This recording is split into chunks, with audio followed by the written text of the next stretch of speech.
El tema de hoy es el impuesto sobre la renta y complementario para las personas naturales, un tema que posee gran relevancia en nuestra comunidad y en el programa anterior habíamos definido el sistema tributario en Colombia, por ende, el impuesto a la renta en las empresas, así que con la ayuda de nuestro experto refrescaremos aquellos conceptos. Bueno, empecemos. Buenas tardes, profesor Omar Luna. ¿Cómo se encuentra el día de hoy? Muy buenas tardes a todos los oyentes, muy buenas tardes muchachos, gracias por esta invitación a este espacio tan importante para la Universidad de Pamplona y para toda la comunidad pamplonesa. Profesor, para nosotros es grato contar con su participación acerca de estos temas tributarios, pues que poseen gran relevancia para nuestros oyentes. Es muy bueno enterarse y recordar que cumplir con dichas obligaciones y no omitirlas nos ayudará a no ser sancionados por la DIAN. Así que, profesor, con una breve explicación, cuéntenos, ¿qué es el impuesto sobre la renta y complementarios? Bueno, el impuesto sobre la renta y complementarios es un gravamen que nos coloca el Estado a todas las personas que de una u otra forma percibimos ingresos, que percibimos rentas susceptibles de constituir o elevar el patrimonio de cada una de las personas. Por ello, el impuesto sobre la renta lo que persigue son las utilidades que pueden percibir las personas en el desarrollo de sus actividades económicas. Este impuesto sobre la renta grava todos los ingresos que percibe una persona en el país y fuera de él, ya que el sistema de renta en Colombia es un sistema de renta global y por ello tiene que perseguir todas las rentas que puedan tener los contribuyentes, tanto en el país como en el exterior. Asimismo, es un sistema informativo referente al patrimonio que puedan tener las personas y sirve como base para poder determinar las condiciones patrimoniales, las condiciones de ingresos y comportamiento de las diferentes actividades económicas. Profesor, ¿y quiénes deben declarar el impuesto sobre la renta para el año gravable 2015? Bueno, es de aclarar que el impuesto sobre la renta es un impuesto de periodo vencido y por ello lo que se está gravando en el año 2016 es lo correspondiente al año 2015.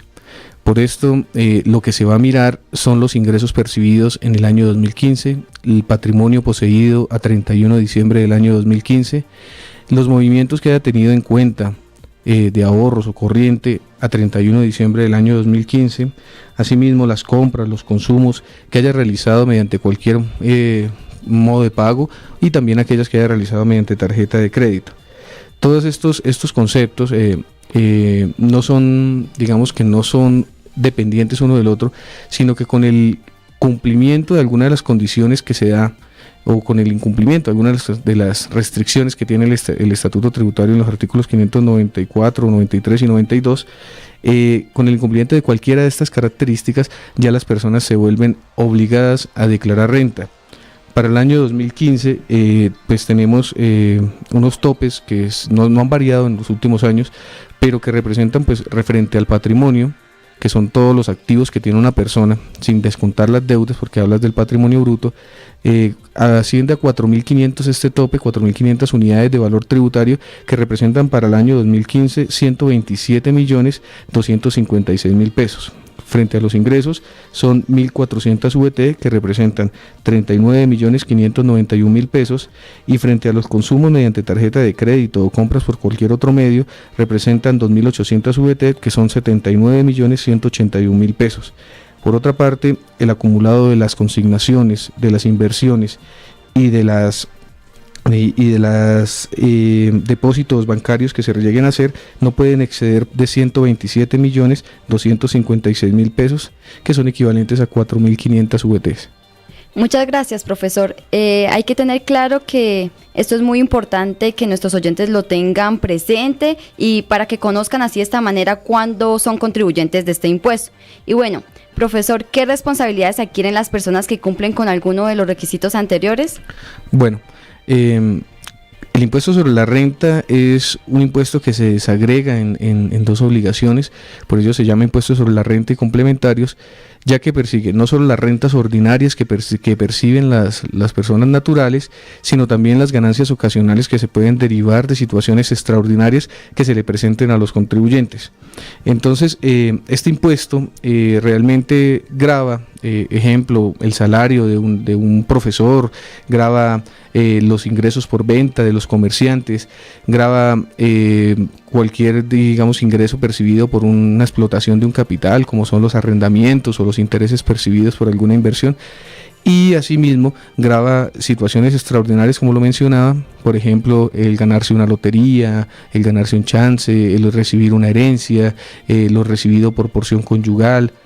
Entonces, entre ellos, pues podríamos decir que es un impuesto desagregado en dos obligaciones que se vuelven responsabilidad del contribuyente, y por ello debe cumplir con esta obligación que se da precisamente en vencimientos anuales y que van entre el 9 de agosto aproximadamente y el 29 de octubre o 19 de octubre del mismo año.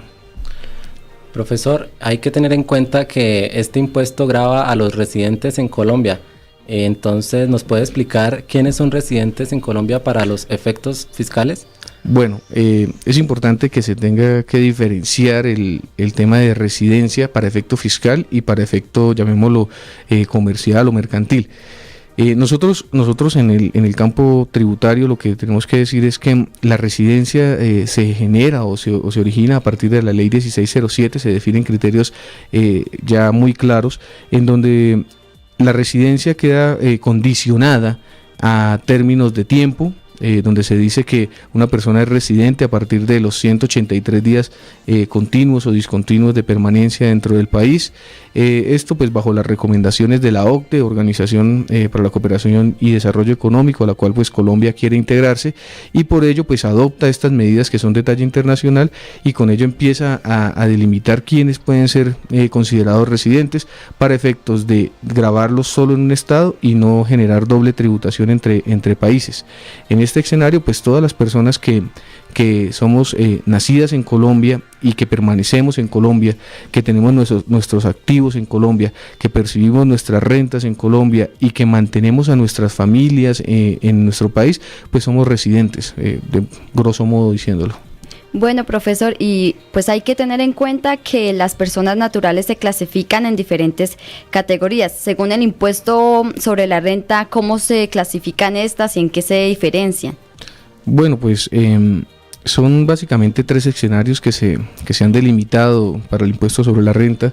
El primero de ellos pues es la categoría de empleados, en donde se hace referencia no solo a aquellos que perciben salarios, sino que se amplía esta categoría para términos tributarios. Es de aclarar que lo que voy a mencionar no se aplica para temas laborales y que es exclusivamente de uso tributario.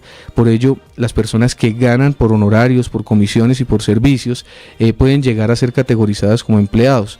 Esto solo para efectos tributarios. Esto se da pues a partir del Plan Nacional de Desarrollo del primer gobierno del presidente Santos, en donde la intención era que se le brindaran las mismas garantías a las personas que percibían este tipo de rentas en condiciones de igualdad a aquellos que se trataban como asalariados, obteniendo algunos beneficios como rentas exentas y algunas deducciones específicas que estaban limitadas hasta ese entonces para las personas consideradas asalariadas. Es por ello que se amplía este primer grupo de empleados.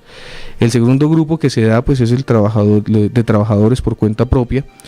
Pues se menciona que los trabajadores por cuenta propia, siempre y cuando cumplan una serie de requisitos que están emanados en el artículo 340 del Estatuto Tributario, y pues hace referencia a algunas actividades económicas específicas, estas personas pues estarán clasificadas como trabajadores por cuenta propia y tributarán bajo unos escenarios específicos.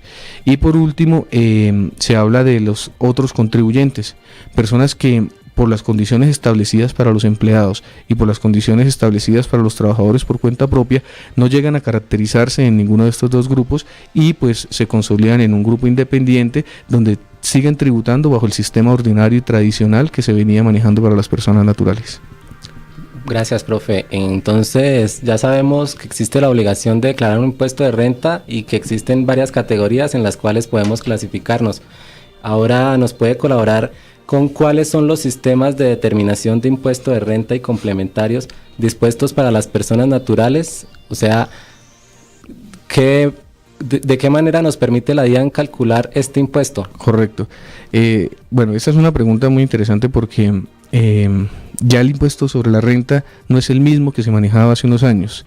Los contribuyentes hoy están expuestos a varios sistemas y debe delimitarse a cuál de ellos pues realmente se hace partícipe.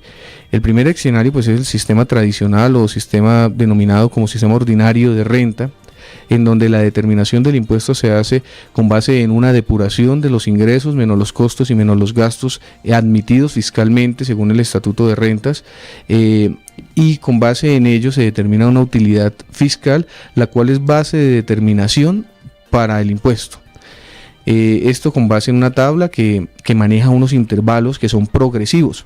¿Qué quiere decir esto? Que son tarifas que van aumentando en la medida que la utilidad gravable se va aumentando también para el contribuyente, pasando por tarifas del 0, del 19, del 28 y hasta el 33%.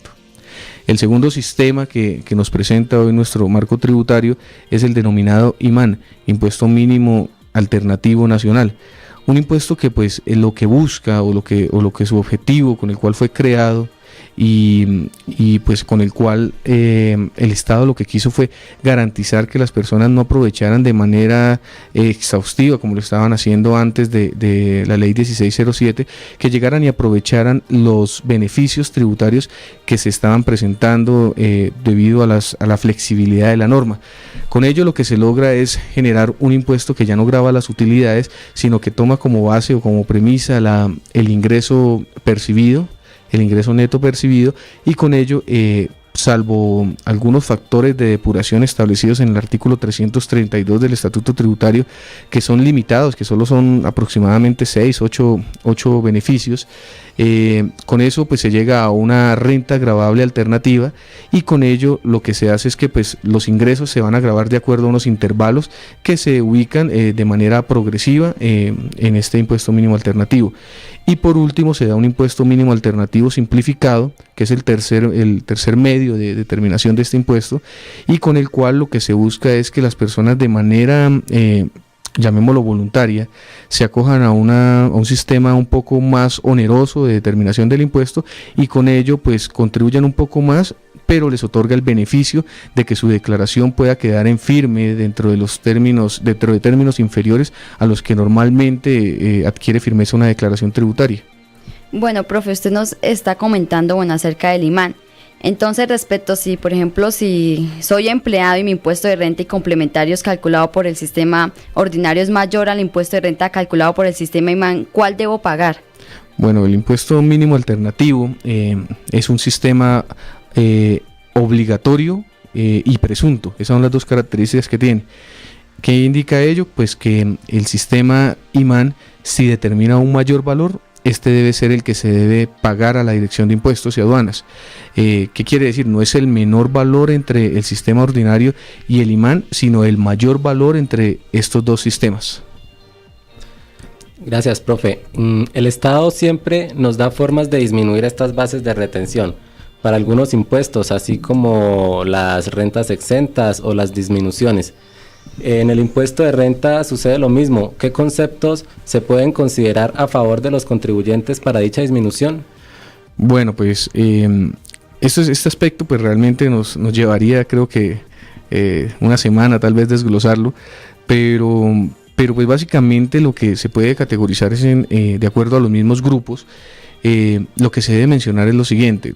Primero, lo más importante para la administración de impuestos es que absolutamente cualquier costo o cualquier gasto a título de deducción tenga relación de causalidad con la actividad productora de renta. ¿Qué quiere decir esto? Que si yo me dedico a vender pan, pues mis costos y mis gastos tendrán que estar relacionados con la producción de ese pan. Quiere decir que yo no puedo llevar como costo una bolsa de cemento, porque pues para producir el pan no voy a utilizar cemento. Entonces esa es la primera premisa. La segunda pues es que en el caso de la categoría de empleados se debe tener en cuenta que existen unas condiciones especiales que le otorgan beneficios a este grupo de empleados. Esto quiere decir, pues por lo menos se le otorga un beneficio que está denominado como dependientes, y ese es exclusivamente para la categoría de empleados. Asimismo se otorgan unos beneficios de rentas exentas que están en el artículo 206 del Estatuto Tributario y que hace referencia a 10 beneficios específicos para temas laborales y para temas de categoría de empleado. Y por respecto a los otros grupos, pues lo realmente importante es esa relación de causalidad que exista entre el ingreso y que exista con relación al gasto-costo. Segundo, la proporcionalidad, que es la referencia de que el costo o el gasto debe tener una coherencia entre lo que se obtiene por ingreso y lo que se invierte en costo y gasto. Y por último, pues relación de proporcionalidad, causalidad y necesidad. La necesidad pues hace referencia a que sea estrictamente necesario. Ejemplo, pues una fiesta de fin de año en una compañía no se puede llevar, o en una empresa o cualquier actividad económica, no se puede llevar como deducción o costo, por el simple hecho de que para producir las rentas no es estrictamente necesaria la realización de dicha fiesta. Y bueno, profesor, vimos que las personas naturales se clasifican pues en estas 3 categorías, pero hay personas que están clasificadas en la parte de otros. ¿Qué personas naturales pertenecen a esta categoría? Bueno, ese grupito, esa sección de otros, no son otro grupo muy extraño, simplemente son aquellos que no logran categorizarse como empleados y como trabajadores por cuenta propia. ¿Qué quiero decir con ello? Por ejemplo, una persona que el 50% de sus ingresos lo obtiene por salarios y el otro 50% lo obtiene por comercio al por menor, entonces no estaría ni en la categoría de empleados ni estaría en la categoría de trabajadores por cuenta propia, de tal forma que se va a esa otra categoría en donde pues va a ser grabado de acuerdo al sistema ordinario de renta. Entonces con ello lo que le quiero decir es que esa categoría de otros está dada es para aquellos que no cumplen la condición de ser empleados ni trabajadores por cuenta propia. Profe, y en el caso de que si yo soy empleado por cuenta propia y puedo aplicar el sistema IMAS y el impuesto de renta calculado por el sistema ordinario es inferior al calculado por el de renta IMAS, ¿cuál impuesto debo declarar y pagar? Ok, esa es una pregunta muy interesante porque resulta que aquí sí ya no es obligatorio, el tema ya es optativo. La norma dejó una flexibilidad en donde hasta el año 2014 era bastante amplia, de tal manera que inclusive un transportador podría por su impuesto ordinario llegar a una determinación de una renta en donde el impuesto que fuese a pagar podría ser de una relación de 30 millones y con el impuesto y más le daba a pagar 300.000 pesos. Esta brecha fue cerrada en el año 2015 y ya para el año 2016 debemos advertir que esta brecha pues está limitada, pero sin embargo en este caso aún es optativo y el IMAS se convierte en una alternativa para disminuir el valor del impuesto en el caso de los trabajadores por cuenta propia. Bueno, profesor, y por último, y no la pregunta menos importante, queremos saber cuáles son las fechas de presentación para este impuesto para las personas naturales, en qué formulario se presentan y pues, qué periodo grabable deben tener en cuenta estas personas. Bueno, voy a mencionar tres cosas. Una, las fechas pues inician el 9 de agosto, como lo había dicho ya, inician de a 2 dígitos. Quiere decir que los últimos 2 dígitos de la cédula de una persona, si es 99, esta persona tendrá que presentar su declaración el 9 de agosto. Asimismo, empieza a avanzar de a 2 dígitos y entonces el siguiente grupo ya sería el 97 y 98 y ya no sería el 9 de agosto, sino el 10 de agosto. Y así hasta llegar hasta el 19 de octubre, en donde el dígito, si termina, los 2 últimos dígitos de la cédula de un contribuyente, si terminan en 01 o en 02, serán los últimos en presentar la declaración de renta para este año. Lo segundo es que se debe advertir que el formulario que deben presentar, en el que deben presentar las personas naturales, es el formulario 110 o el formulario 210 en su defecto. El 210 está exclusivamente diseñado para las personas naturales no obligadas a llevar contabilidad, como lo es una persona comerciante minorista, como lo es una persona asalariada, como, bueno, un grupo extenso de contribuyentes. El 110, el formulario 110 es para personas naturales y personas jurídicas, pero en este caso también ya serían los obligados a llevar contabilidad. Este formulario debemos mencionar que es un poquito más complejo y que no es tan sencillo como el formulario 210 en su estructura y es mucho más detallado. complicado. Por eso yo invito a las personas a que en este tema del formulario 110 sí se asesoren un poco más antes de realizar su declaración. La DIAN ha sido asesora directa de las personas naturales, pero hay que tener en cuenta que hay aspectos que son muy específicos en las declaraciones tributarias y que el único responsable es el contribuyente. La DIAN, como asesora y como facilitadora de herramientas como el ayuda a renta, no es responsable frente a las acciones o impuestos que tome y determine un contribuyente. Bueno, profesor Omar, fue muy placentera su explicación. A mí como a mi compañera nos ha quedado muy claro. Espero que a nuestros oyentes también. Ahora los dejo con una canción.